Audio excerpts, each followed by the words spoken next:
Selamat pagi. Ya, silakan baca doa. Ya, berdoa.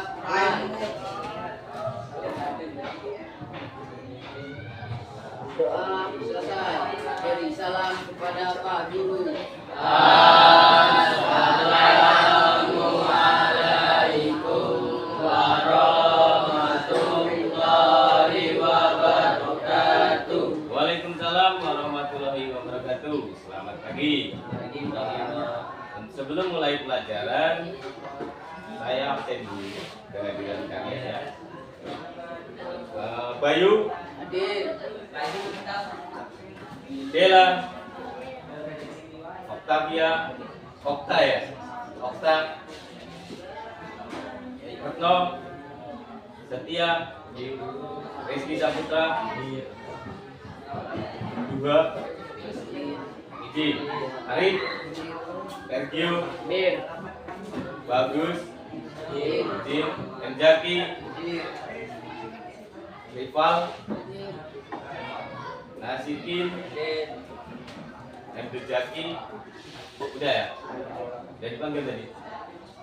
Firman, Rizky, izin.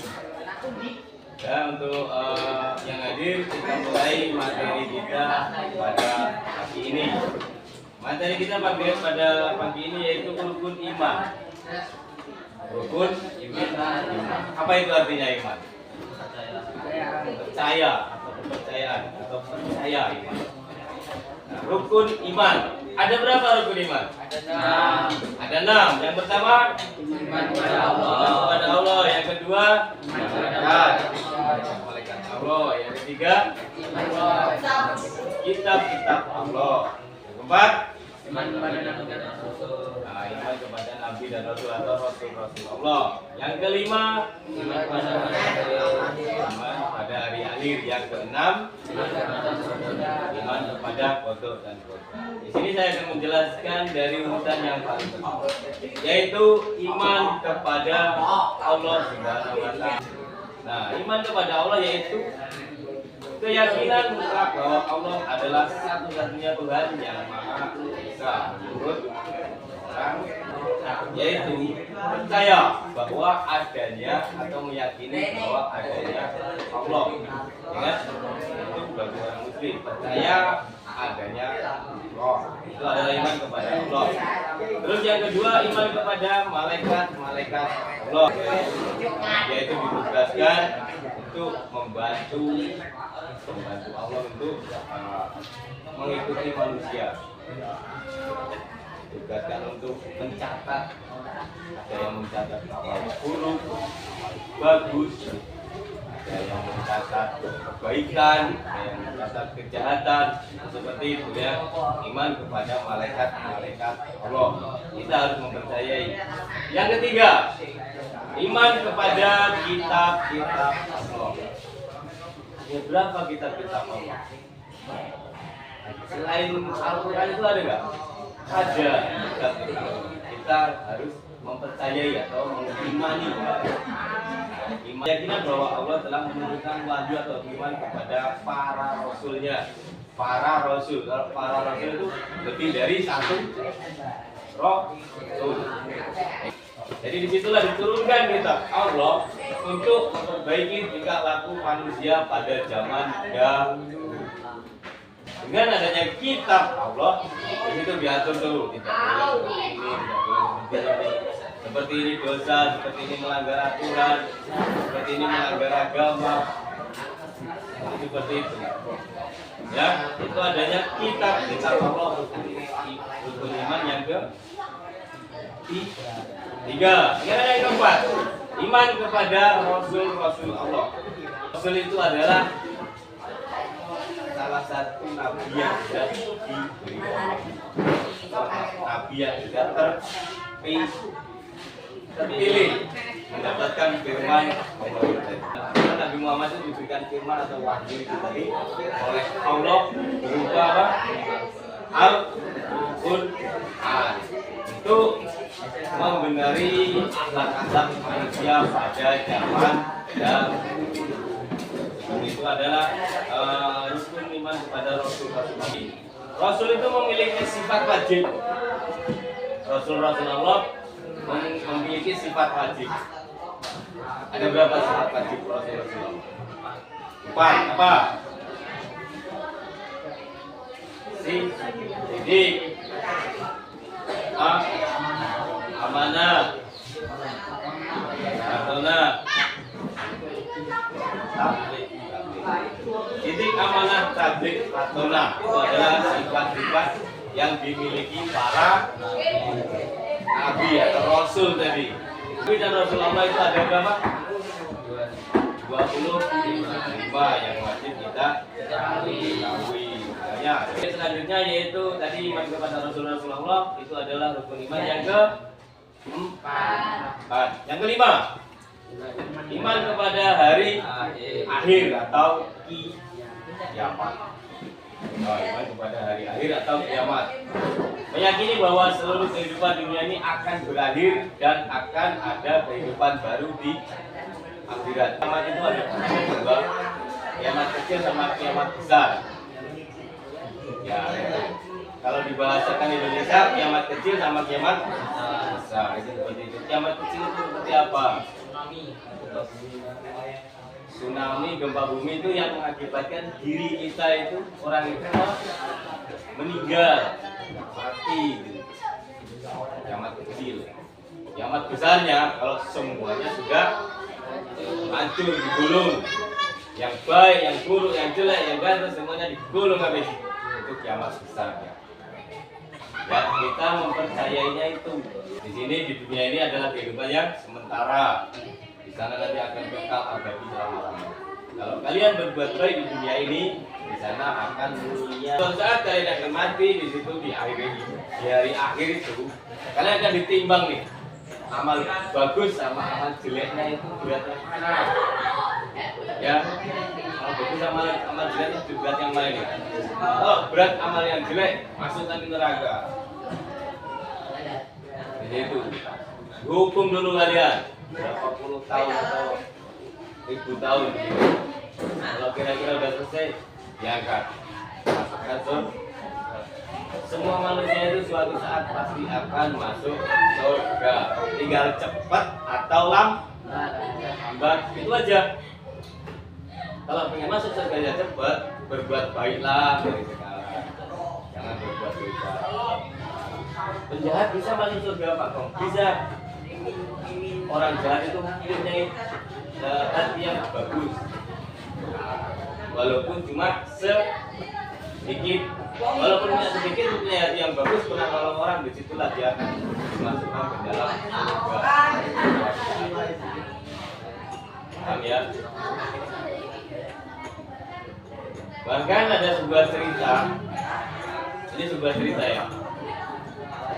Itu seorang wanita yang nakal, maaf ya, wanita nakal, tahu kan? Dia mengasih minum kepada binatang yang bagi orang muslim itu diharamkan. Pelatur ngasih minum sama binatang yang diharamkan bagi orang muslim. Tapi si perempuan nakal ini masuk surga. Dari mana? Dari mana coba? Apa? Membantu sesama makhluk. Wanita nakal ini mau mati. Binatang yang diharamkan orang muslim ini mau mati. Kalau minum, kata si wanita itu, binatang ini mati. Tapi kalau diberikan sama makhluk ini akan hidup. Makhluk ini ciptaan Allah loh ya. Ya kan? Semua makhluk ciptaan Allah yang mempunyai derajatnya masing-masing. Jadi dikasihlah kepada binatang itu. Alhasil seperti apa? Binatang itu hidup, wanita ini mati. Tetapi si wanita ini masuk surga. Makanya walaupun cuma sedikit berbuat baik, itu akan dibalas nanti di surganya Allah Subhanahu wa Ta'ala. Makanya Jangan berhenti kalian untuk berbuat baik sesama makhluk hidup. Jangan cuma sesama manusia, sesama makhluk hidup. Apalagi seekor binatang itu akan mengingat kalau kalian jahat pasti kalian akan dijahati, kalau kalian baik akan baik. Contohnya, kalau kalian kasar sama sapi, kalian sering pukulin sapi itu binatang, suatu saat kalian dibalas. Entah kapan waktunya. Kalau kalian sayang sama binatang itu, contohnya kalian sayang sama kucing kalian pergi aja, pulangnya ditungguin. Pulang itu kan disambut udah sama kucing itu, ditungguin. Ada bahaya, kan ada ular tuh di situ, kucing itu akan nolong kalian. Paham ya?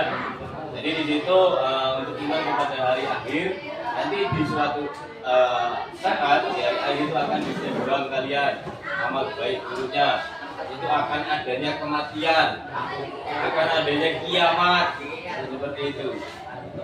Yang perlu kalian persiapkan sekarang adalah amal baik, seperti itu. Yang keenam, apa? Iman kepada qada dan qadar. Qada itu seperti apa? Qada itu adalah ketetapan Allah yang bersifat azali, yaitu sejak zaman dahulu sebelum segala sesuatu diciptakan. Berarti dulu itu sudah pernah adanya sifat ketetapan itu seperti apa? Itu sama halnya dengan aturan. Ya, dari zaman dahulu sebelum adanya manusia. Ya kan? Aturan itu kan ada yang dibuat sama agama atau Allah, ya kan? Ada yang dibuat sama manusia. Terus yang qadar, perwujudan atau realisasi dari ketetapan qada. Nah, iman kepada takdir tidak berarti pasrah atau tanpa usaha. Ini adalah termasuk iman kepada qada tadi. Iman kepada takdir. Takdirnya mau seperti apa, pasrah aja lah. Nggak boleh seperti itu. Kan kadang-kadang ada orang, pasrah aja lah, nanti saya mau kaya apa enggak, ya kan? Mau hidup miskin apa? Kan nggak boleh seperti itu. Harus ada usahanya, harus ada ikhtiarnya. Ya. Orang hidup itu harus ada usahanya. Kalau nggak ada usahanya makan aja, kalau nggak ada usahanya nggak kenyang, benar nggak? Apa bisa makanan itu masuk sendiri ke mulut tanpa kita sendok? Padahal makanan yang sudah jelas matang di situ, masak di situ, tinggal ngemplok, tinggal makan aja. Kalau kita nggak usaha nggak kenyang gitu, ya kan? Apalagi yang harus nyari dulu, kerja dulu, nanam dulu, usaha dulu. Jangan pasrah saja.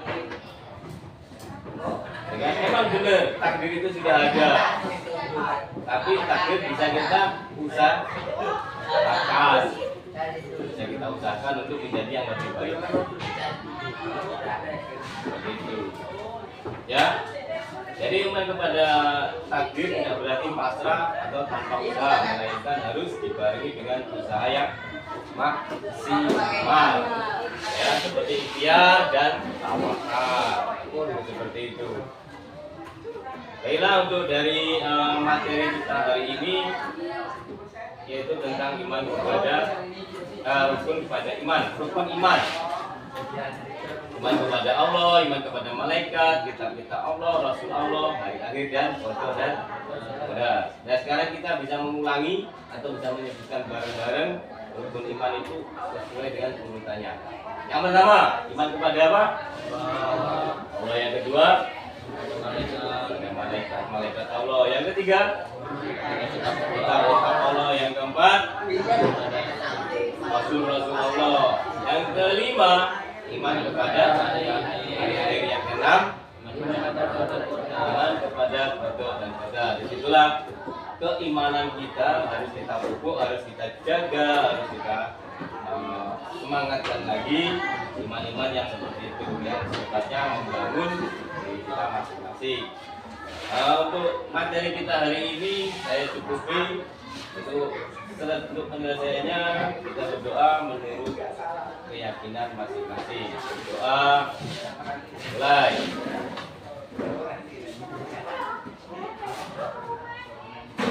Berdoa selesai. Selamat pagi. Assalamualaikum warahmatullahi wabarakatuh. Waalaikumsalam